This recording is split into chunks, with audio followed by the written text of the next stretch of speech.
नमस्कार, आपल्या चॅनलमध्ये सर्वांचे मनापासून स्वागत करते। सर्वप्रथम माझ्याकडून तुम्हा सर्वांना होळीच्या खूप खूप रंगीबेरंगी शुभेच्छा।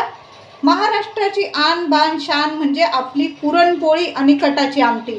पुरणपोळीचा व्हिडिओ आधीच मी माझ्या चॅनलवर शेअर केलेला आहे, नक्की जाऊन बघा।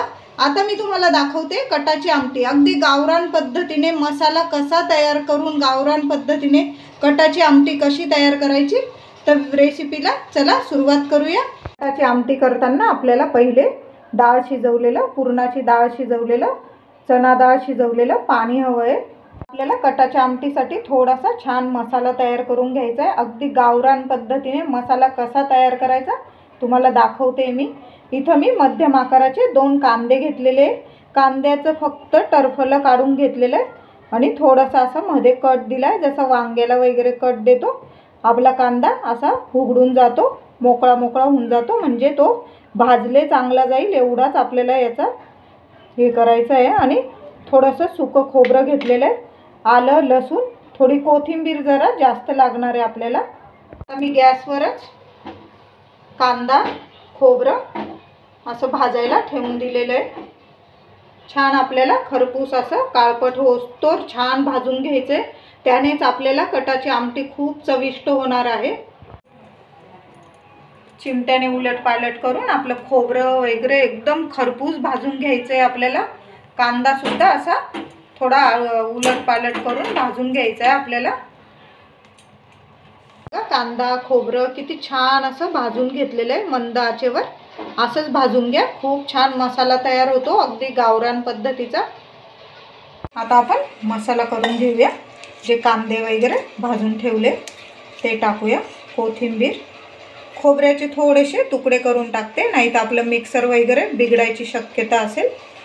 लसूण आलं, ही थोडी कोथिंबीर आपल्याला वरून लागेल कापून टाकायला म्हणून ठेवली। याचे थोडे खोबऱ्याचे तुकडे करून टाकते मसाल्यात, याचे जरा काप करून टाकले।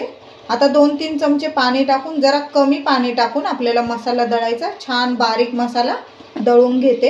आपला मसाला खूप छान दळून घेतलाय मी, आपला काळा मसाला असतो तसा आपला मसाला तयार झालेला आहे। गॅसवर कढई ठेवली, 2-3 चमचे तेल टाकते। आमटीला जरा जास्त तेल लागतं, तुम्हाला हवं तर कमी पण टाकू शकता।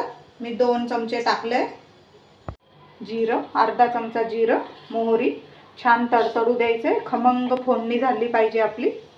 जिरं मोहरी छान तडतडलं की आपण जो मसाला तयार करून ठेवलाय तो टाकायचा आहे तेलात। मला चांगला तेलात परतून घ्यायचं आहे आपल्याला 2-3 मिनिटं तरी। मसाला 2-3 मिनिटं परतून झाला की आपण सुके मसाले टाकूया। पाव चमचा हळद टाकते, 2 चमचे लाल मिरची पावडर, घरातला काळा मसाला 2 चमचे टाकते। कटाची आमटी जरा तिखटच असते, चवीप्रमाणे घ्या तुमच्या, तुम्हाला तिखट आवडत असेल तर जरा मसाले वाढवू शकता, कमी तिखट हवे असेल तर मसाले जरा कमी करू शकता आपल्या आवडीनुसार।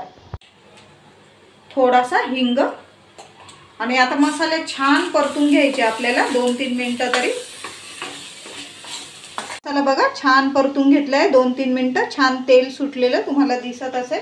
आता आपण पुरणाचं जे पाणी असतं डाळीचं ते टाकणार आहोत।